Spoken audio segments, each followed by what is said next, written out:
While driving down a long, empty road under a merciless summer sun, the man spotted a black lump by the side of the asphalt. He almost didn't stop, but something pulled at him, that quiet, unexplainable instinct that tells you, this matters. And he slowed down. He stepped out, walked toward it, and froze. It was an eagle, collapsed in the dirt, wings folded wrong, talons limp, chest barely rising, so starved that when the man reached down and lifted this massive legendary bird, he weighed almost nothing. Just hollow bones wrapped in dying feathers. Eagles carry a kind of gravity about them. Their presence alone feels heavy with power. But what he lifted was shockingly, heartbreakingly light, like lifting a bundle of feathers wrapped around hollow bones. Whatever this bird had been through, it had consumed him from the inside out. He had clearly not eaten in days, perhaps longer. Inuashi lay still in his arms, offering no resistance. His great talons, which could crush bone, hung limp. His piercing eyes, usually sharp enough to spot movement from a mile above the earth, were dull and glassy. His feathers, which should have gleamed like polished obsidian in the sun, were matted and lifeless. This was not an eagle. This was a ghost of one.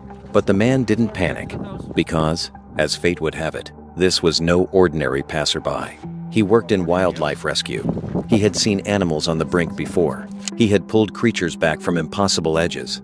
And something deep in his chest, call it instinct, call it purpose, told him that this bird was not done yet. He placed Inuashi carefully into a transport cage and drove home with a singular focus. By the time he arrived, his mind was already racing through the steps ahead. First things first, nutrition. A body this depleted needed fuel before anything else. He mixed a nutritional supplement carefully with water, working it into a smooth paste, and drew it slowly into a syringe. Then he carried Inuashi out with movements so gentle, you'd think he was handling spun glass. Up close, in the light of his home, the eagle looked even worse. The dignified, imperial bearing that defines every eagle, gone. In its place was something fragile and defeated. Inuashi didn't have the strength to hold his head up properly. His mouth stayed shut, clenched, as if even that required effort he didn't have. The man carefully used his warm fingers to coax Inuashi's beak open and inserted the syringe.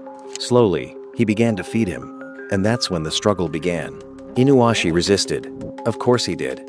He was a wild creature, proud even in his weakness, and some primal part of him recoiled from this strange man forcing something into his mouth. He turned his head, trembled faintly, made weak and feeble attempts to pull away.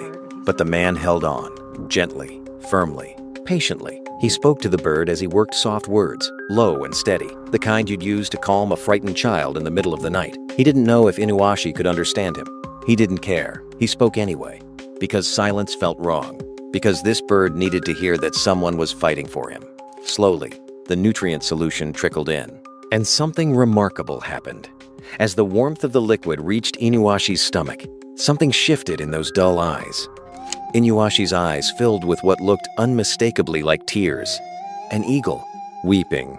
Whether it was the nourishment reaching a starved body, or something deeper, some ancient animal instinct, recognizing safety, recognizing care, the resistance began to drain away.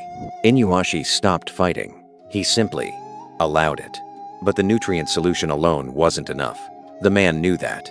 He carefully prepared additional food selected specifically for an eagle's needs and attempted to feed it to Inuashi piece by piece. The eagle turned away. Again and again, he turned his head, refusing. His body was shutting down even his appetite. This is the moment that breaks a rescuer. Not the mess, not the sleepless nights. It's the moment when the animal you're fighting to save seems to be giving up on itself. When their eyes go hollow and their will seems to just evaporate. The man felt that weight settle on his chest, but he did not stop. He moved the food toward Inuashi's throat himself, piece by tiny piece, his jaw tight and his eyes wet. It was not a pleasant thing to do. It felt wrong to force it, but he looked at this ruined, magnificent creature and made a decision, not today. You don't get to give up today. Hour after hour, through the fading afternoon and into the long dark of night, the man returned. Every 4 hours, like clockwork, he appeared in the shed with his headlamp and his syringe, and his quiet, stubborn refusal to let Inuashi fade. He brought mice. He brought nutrient solution. He brought his voice, steady and warm in the darkness. And somewhere in those long night hours, something turned. It was a small thing, almost nothing. Inuashi ate on his own, Slowly, achingly slowly, he lowered his head and swallowed a piece of food without being coaxed. His movements were labored, as if the simple act of eating required every ounce of will he possessed. But he did it. He chose to do it. The man sat very still and watched. He didn't cheer. He didn't cry out. He just sat in the dim light of that small shed, watching an eagle decide that he wanted to live, and felt something profound wash through him. Because that's the truth about saving a wild animal that no one tells you. You can provide every resource. You can give every hour of sleep you have. You can pour your whole heart into the effort. But ultimately, they have to decide. You cannot force a wild thing to choose life.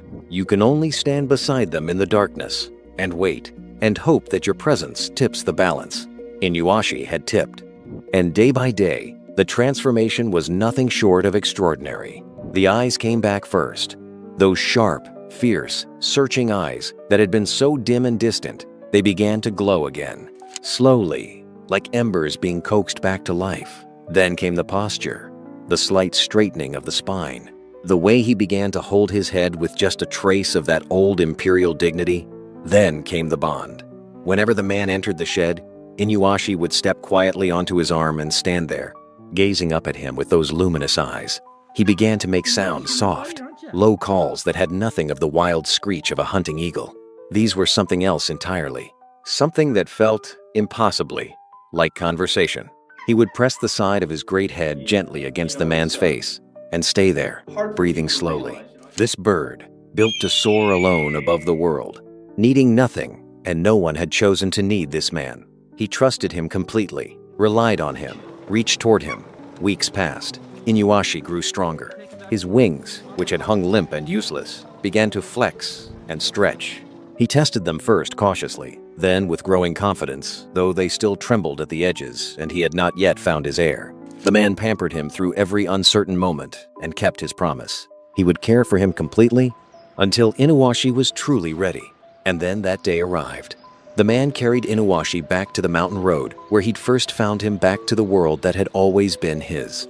Before he let him go, he paused. He stroked the top of that dark, magnificent head the way a father might lay his hand on a child's shoulder before sending them out into the world. He spoke quietly a few last words, just between the two of them.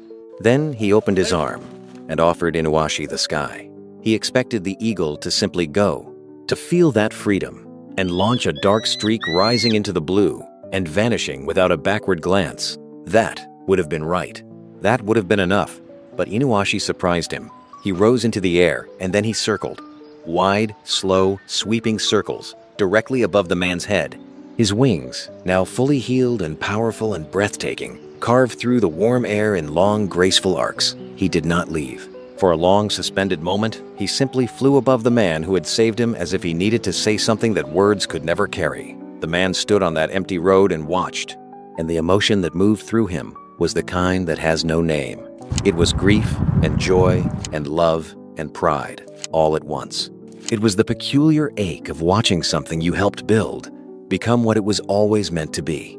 Inuashi circled one final time, his silhouette enormous and glorious against the open sky. And then, at last, he turned toward the mountains and was gone. But he left something behind, something that would stay with the man for the rest of his life. The knowledge that sometimes the greatest thing you can give another living creature isn't food or shelter or medicine. It's the refusal to stop believing they can survive. Thank you for watching until the end. If this story moved you, leave a comment below. We'd love to hear from you. And if you believe in the bond between humans and animals, please subscribe and give this video a thumbs up. See you in the next one.